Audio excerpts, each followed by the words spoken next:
second time in 2 weeks, President Joe Biden has visited Florida to see firsthand the damage from a major hurricane.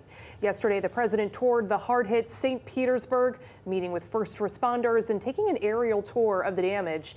Hurricane Milton made landfall on Florida's Gulf Coast as a Category 3, leaving at least 23 people dead, including 6 in St. Lucie County. Biden's visit comes just 10 days after he was in the Big Bend, surveying damage caused by Hurricane Helene. He encouraged those affected by these storms, saying it's time to put politics aside. In moments like this, we come together to take care of each other, not as Democrats or Republicans, but as Americans.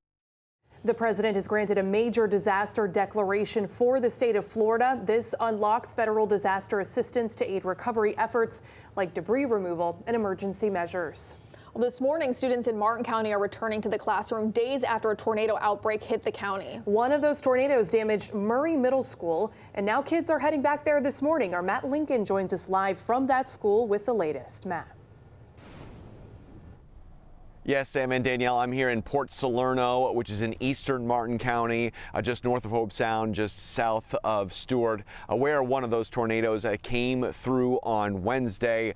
Quick drive around this neighborhood, and you can see some of the damage to some of these homes, fences down, lots of debris out in front of these homes. I saw a telephone pole down at one point, and a lot of the kids from this neighborhood, though, are set to come back to school today here at Murray Middle School, which is set to open at 9:20 this morning. I was able to drive around the back of the school, see a little bit of where some of the repairs have been made to make sure that these kids can go back today, which is remarkable. Take a look at some of these images from immediately after the storm. You can take a look. This is a new one that we've showing you for the first time of a classroom that you can see. All the ceiling tiles are down. There's debris everywhere. So there's damage like this to multiple rooms inside this school. However, the school district and other community leaders got here to fix this school and enough of a point where they can fit the kids back in class today. District sent out this tweet saying, "Together we rebuild. Temporary roofing is being installed at Murray Middle School. The MMS admin team is looking to salvage what they can.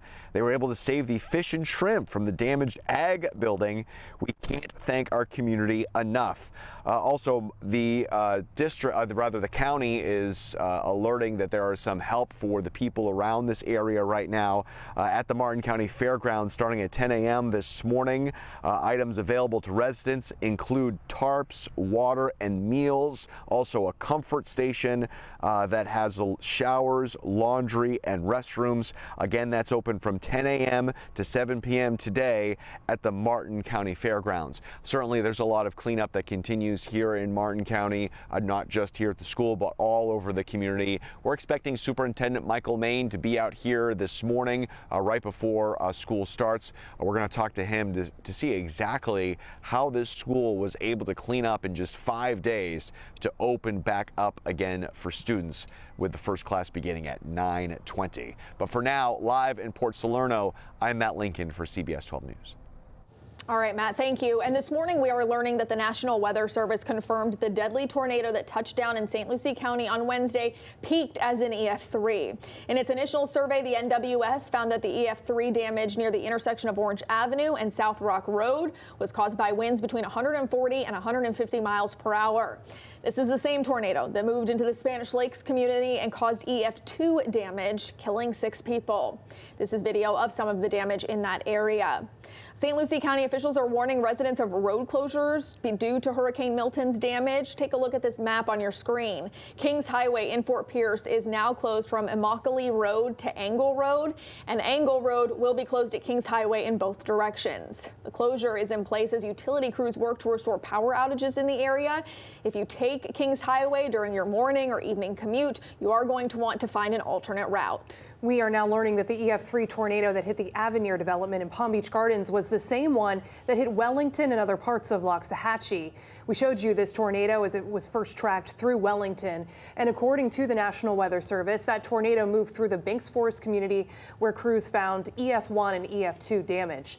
The twister continued across Southern Boulevard through Loxahatchee Groves and the acreage, where it intensified into an EF3 when it reached the Avenir community off of North Lake. The tornado knocked out sections of concrete walls, tore off roofs, and even threw a dumpster on top of a home. In Okeechobee County, a retired couple was hospitalized after their mobile home was ripped from the ground with them inside. Emergency officials say the wife was found trapped under a washing machine while her husband was discovered another 20 feet away.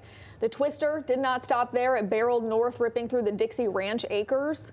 Okeechobee resident Mike Kalin said the tornado took him by surprise, and the close call of his neighbors is a reminder of what matters most.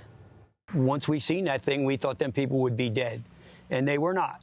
They survived that, and it's a miracle. God had a hand in some of this. There's no doubt about it. It's what we're going to do. We're going to try to get it all back together, and we're not going to quit. I'm not a quitter, never been a quitter, and I ain't going to quit now. Neighbors tell us the wife is now on a ventilator while her husband is recovering in the hospital. Senator Rick Scott has been calling on Congress to pass an emergency aid package in response to Hurricane Helene. In a lengthy post on social media this weekend, he detailed Helene and Milton's continued impacts on the state, and he demanded lawmakers return from their recess early. Meanwhile, on NBC, House Speaker Mike Johnson says that Congress will address the issue after the November election.